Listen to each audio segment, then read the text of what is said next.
بسم اللہ الرحمن الرحیم۔ ایمانی وظائف آفیشیل چینل کے سامعین گرامی، السلام علیکم ورحمۃ اللہ وبرکاتہ۔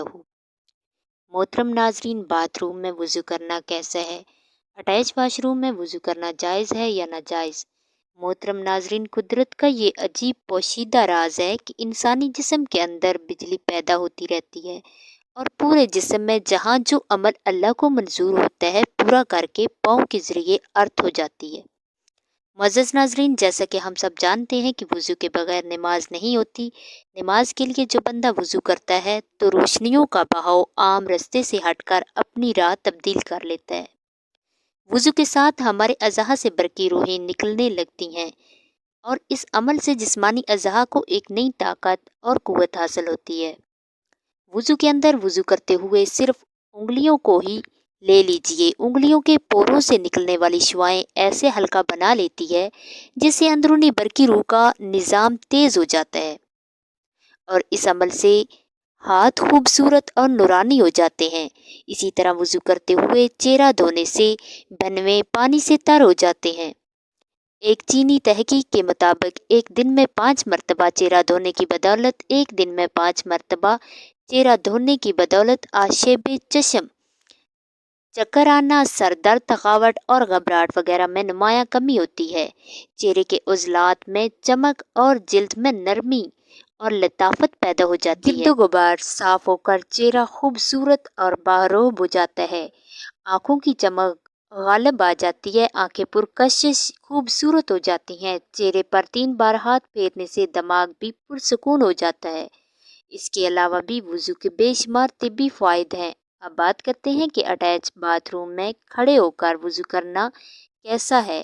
ہمارے ہاں آج کل اکثر جگہوں پر ایک ہی روم میں اٹیچ ٹوائلٹ ہوتا ہے اور دوسری طرف نہانے کی جگہ ہوتی ہے۔ وہاں پر واش بیسن لگا ہوتا ہے جہاں پر انسان ہاتھ اور چہرے کو دھو سکتا ہے۔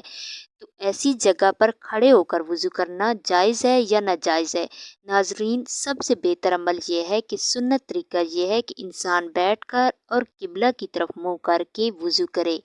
لیکن اگر ایسی جگہ نہیں ہے، جس طرح انسان سفر میں ہوتا ہے یا بعض گھروں میں بھی وضو خانے کا انتظام نہیں ہوتا، تو کھڑے ہو کر واش بیسن پر وضو کرنا یہ بالکل جائز ہے اور اس طرح وضو ہو جاتا ہے۔ لیکن اس میں ایک احتیاط ضروری ہے کہ اگر آپ واش روم میں وضو کر رہے ہیں اور ڈائریکٹ نل کا پانی زمین کے اوپر گر رہا ہے یعنی فرش کے اوپر گر رہا ہے تو نیچے کوئی برتن وغیرہ رکھ لیں تاکہ اس کی جو چھینٹیں ہیں وہ فرش سے دوبارہ آپ کے کپڑوں کے اوپر نہیں آنی چاہیے۔ اور دوسرے نمبر پر جب ایسی جگہ وضو کرنے کے لیے جائیں تو عام طور پر جس طرح باہر وضو خانے میں وضو کرتے ہیں تو وہاں پر پہلے بسم اللہ پڑھی جاتی ہے، اس کے بعد وضو کے بعد والی دعا پڑھی جاتی ہے، مگر واش روم میں آپ یہ دعا نہیں پڑھ سکتے۔ یعنی وہاں پر اللہ کا ذکر کرنا، اللہ کا نام لینا یہ جائز نہیں ہے۔ پہلے بسم اللہ پڑھ کر واش روم میں داخل ہوں اور باہر جب آپ نکل آئیں اس کے بعد پھر آپ دعا وغیرہ پڑھ لیں۔ وضو کرنا ایسی جگہ پر بالکل جائز ہے۔ ایک اور مسئلہ جس کے بارے میں علم ہونا چاہیے کہ اگر ایک طرف آپ کو بیت الخلاء کی حاجت ہے اور دوسری طرف اذان ہو رہی ہے تو ہم یہ فیصلہ کریں گے کہ اگر حاجت اتنی شدید نہیں ہے اور آپ اپنے آپ کو روک سکتے ہیں تو بہتر یہ ہے کہ وہ اذان سن لیں۔ اگر حاجت شدید ہے تو آپ اپنی ضرورت کو نہیں روک سکتے تو بلا کراہت بغیر کسی گناہ کے آپ فوراً بیت الخلاء جائیں، اپنی ضرورت کو پورا کریں۔ بعد میں باہر آ کر آپ اذان کا جواب بھی دے سکتے ہیں۔ اذان کے بعد کی جو دعا ہے وہ بھی آپ پڑھ سکتے ہیں۔ محترم ناظرین، آج کل ہمارے ہاں wash room, bath room, toilets یا بیت الخلاء کوئی بھی لفظ آپ کہہ لیں، اس کے اندر ہی کموڈ لگا ہوتا ہے یعنی رفع حاجت کی ضرورت پوری کرنے کی جگہ ہوتی ہے۔ ساتھ ہی باتھ روم ہوتا ہے یعنی نہانے کی جگہ ہوتی ہے، بیسن ہوتا ہے، پانی کا انتظام ہوتا ہے، وہاں ہم ہاتھ بھی دھوتے ہیں، وضو بھی کرتے ہیں۔ پہلے یہ ہوتا تھا کہ جو بیت الخلاء تھا یعنی جس کو ٹوائلٹ آپ کہتے ہیں وہ بالکل ایک الگ جگہ ہوتی تھی۔ اس میں لوگ لوٹے میں پانی بھر کے جاتے تھے اور اپنی ضرورت کو پورا کر کے آ جاتے تھے، تو وہاں تو وضو نہیں ہو سکتا تھا۔ جب علماء نے یا فقہ نے کتابیں لکھی یا فتوے دیے وہ اس زمانے کے حوالے سے ہیں۔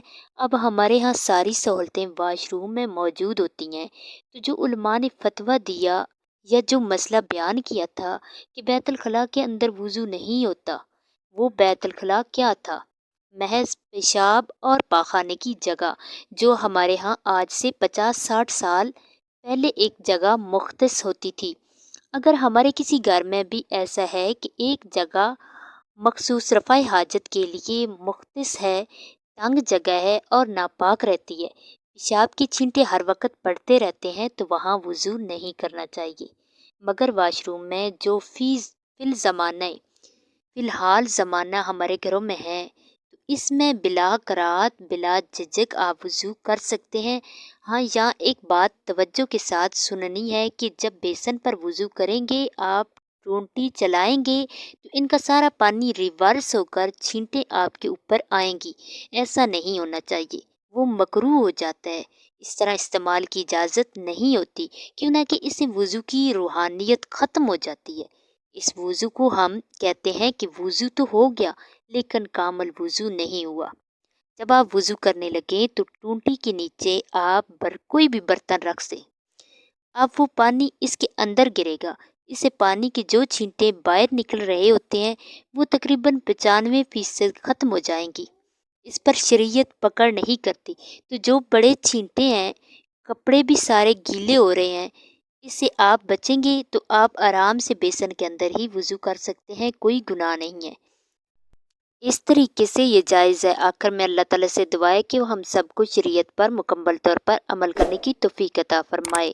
ناظرین، کمنٹ باکس میں اللہ کے 99 ناموں میں سے ایک نام ضرور ٹائپ کریں۔ اللہ حافظ۔